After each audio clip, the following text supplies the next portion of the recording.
Bonjour, aujourd'hui on va vous présenter la collaboration entre l'artiste Andy Warhol et la compagnie Burton Snowboard.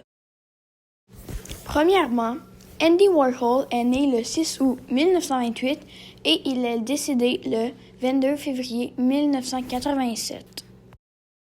De plus, Andy Warhol est le fondateur du pop art au début des années 1950 dans le domaine des arts visuels.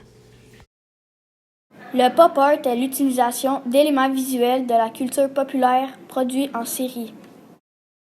Elle est contiguë avec la perspective des beaux-arts depuis que le pop art enlève le matériel de son contexte et isole l'objet ou le combine avec d'autres objets.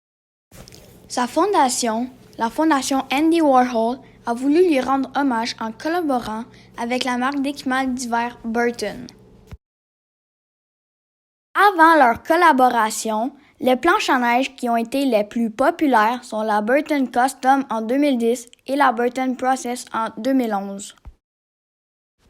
La Burton Process ainsi que la planche Burton Custom possèdent le style All Mountain, c'est-à-dire qu'elles sont faites pour du tout-terrain, donc elles ne sont pas fabriquées pour le snowpark ou le parc à neige. Les peintures à succès d'Andy Warhol étaient la Campbell Soup Cans en 1962 et la Shot Marlins en 1964. La raison pour laquelle ils ont collaboré ensemble est l'attitude irrévérencieuse d'Andy Warhol envers l'art, la mode, la musique et la vie en général.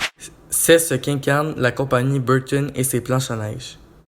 Ensemble, ils ont créé plusieurs planches à neige honorant Andy comme la Burton Warhol Twin Snowboard en 2008, la Burton Andy Warhol Knife Snowboard dans la même année et aussi la Burton Warhol Snowboard aussi en 2008.